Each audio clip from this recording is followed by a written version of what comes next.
स्वागतम समस्त को मिस्टर राज एजुकेशन यूट्यूब चैनल को स्वागत करुछि समस्त को मिस्टर राज एजुकेशन यूट्यूब चैनल को। आज आम उत्कल दिवस विषय रे एक अभिभाषण भिडियोटी रखीचु।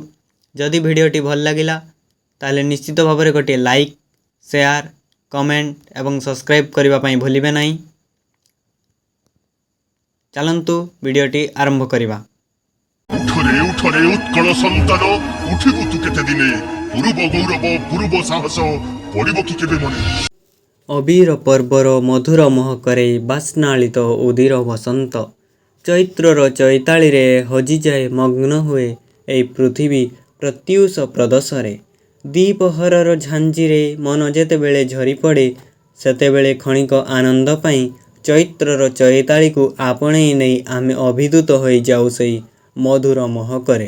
तेबे आज 89तम उत्कल दिवसर पवित्र पार्वण रे सम्मानास्पद गुरुजन समूहଙ୍କୁ मोर हृदयरू प्रणाम जणाई उत्कल दिवसर अभिनंदन ज्ञापन करुअछि। तत्सहित छोट बड़ भाई भौणी मानंकु उत्कल दिवसर हृदय भरा अभिनंदन। परे परे पवित्र ए उत्कल माटीर सेई बरपुत्र मानंक चरण रे मथानत पूर्वक मोर अनबद्य भक्ति सुमन अर्पण करने को चाहिए। जो मानक अफुरंत उत्साह और प्रचेष्टा बल 1936 मसीहार ठीक आजिकार दिन में एक स्वतंत्र प्रदेश मान्यता हासिल करितला उत्कृष्ट कला नैपुणर देश मो उत्कल। से गौरवमय मुहूर्तटी को स्मरण करी रखिबा निमंते आजिकार यही भव्य आयोजन।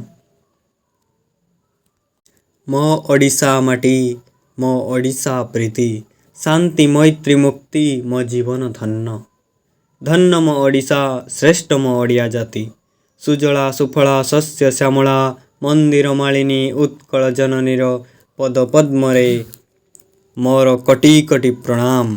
आमर एही पुण्यभूमि धर्मभूमि ओडिशा भारतीय महास्रोतर एक नियारा उत्स। एहार माटी पानी पवन वन निर्झर तलंती संगीतर मधुर निर्झना जुगे जुगे जगजन्मा महापुरुष मानक पाद पाखरे एही भूमि जे केवल पुत बा धन्य होइछि ताहा नुहे बरं होइछि मार्जित संगठित और रुद्धिमंत।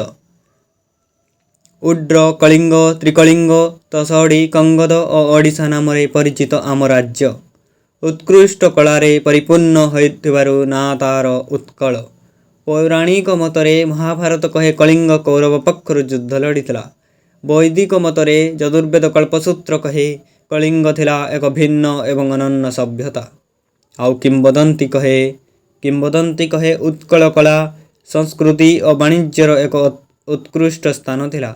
एभली एक प्राचीन और पवित्र माटी जन्म लाभ करी आमे धन्य मने करुअछु। अपरूप अनिंद सुषमार गंता घर नद नदी गिरिवन गहन कांतार सुशोभिता ए उत्कलर इतिहास जतिकी गौरवमय सेतिकी प्राणवंत।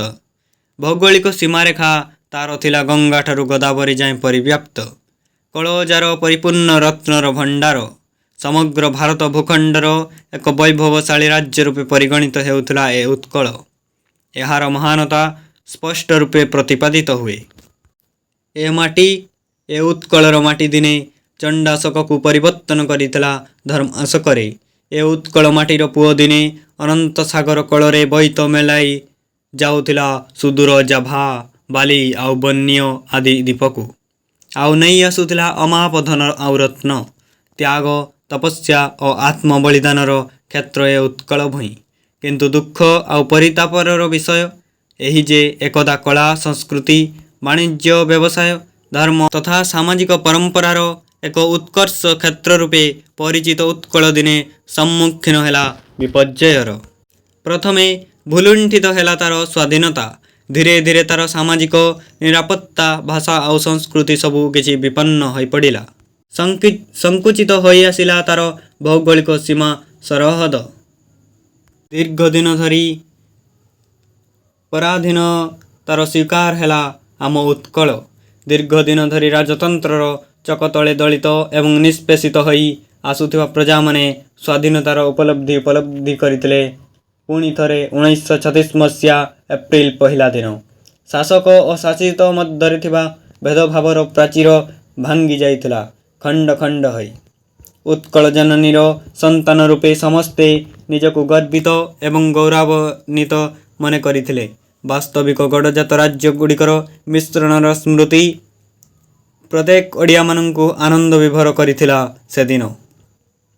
ଯଦି ଏ ଜଗତ ଏକ ପୁଷ୍କରିଣୀ ହୁଏ, ତେବେ ତା ମଧ୍ୟରେ ଥିବା ପଦ୍ମଟି ହେଉଛି ଭାରତବର୍ଷ। ପଦ୍ମ ମଧ୍ୟରେ ଥିବା କେଶର ହେଉଛି ଏକ ଉତ୍କଳ।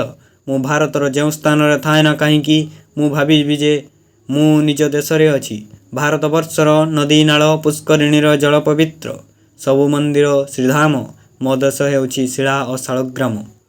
ଏହି କଥା ପଣ୍ଡିତ ଗୋପବନ୍ଧୁ ଦାସ ଉତ୍କଳର ମାହାତ୍ମ୍ୟ ବର୍ଣ୍ଣନା କରିବାକୁ ଯାଇ କହିଥିଲେ ଆଉ ଗାଇ ଉଠିଥିଲେ। ଜଗତେ ସରସ ଭାରତ କମଳ, ତା ମଧ୍ୟେ କେଶର ପୂର୍ଣ୍ଣ ନୀଳାଚଳ।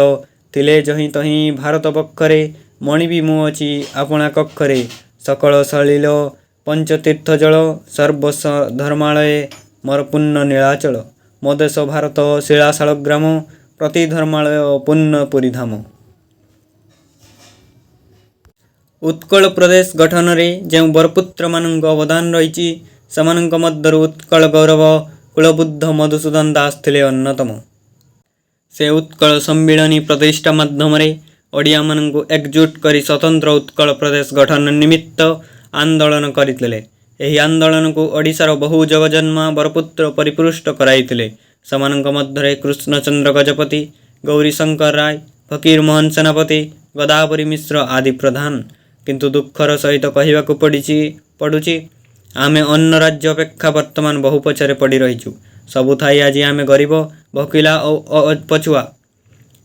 ଆଜିର ଏହି ପବିତ୍ର ଉତ୍କଳ ଦିବସ ଅବସରରେ ଆମେ ଶପଥ ନେବା ଉତ୍କଳକୁ ସର୍ବଶ୍ରେଷ୍ଠ ରାଜ୍ୟ ରୂପେ ଗଢ଼ିବା, ନିଜର ରକ୍ତ ଦେଇ ଉତ୍କଳ ମାତାର ସେବା କରିବା, ମାତୃଭୂମିକୁ ଭଲ ପାଇବା, ମାତୃଭାଷାକୁ ଉଚ୍ଚରେ ରଖିବା, ଓଡ଼ିଶା ପାଇଁ କିଛି ଭାବିବା, କିଛି କରିବା। ତାହେଲେ ଆଜି ଦିନର ତାତ୍ପର୍ଯ୍ୟ ରହିବ। ଏତିକି କହି ମୁଁ ମୋର ବକ୍ତବ୍ୟ ଶେଷ କରୁଛି। ଧନ୍ୟବାଦ। ବନ୍ଦେ ଉତ୍କଳ ଜନନୀ। ଜାତିର ଉନ୍ନତି ସେ କାହିଁ କରିବ, ସ୍ୱାର୍ଥେ ଯାର ବ୍ୟସ୍ତ ମନ।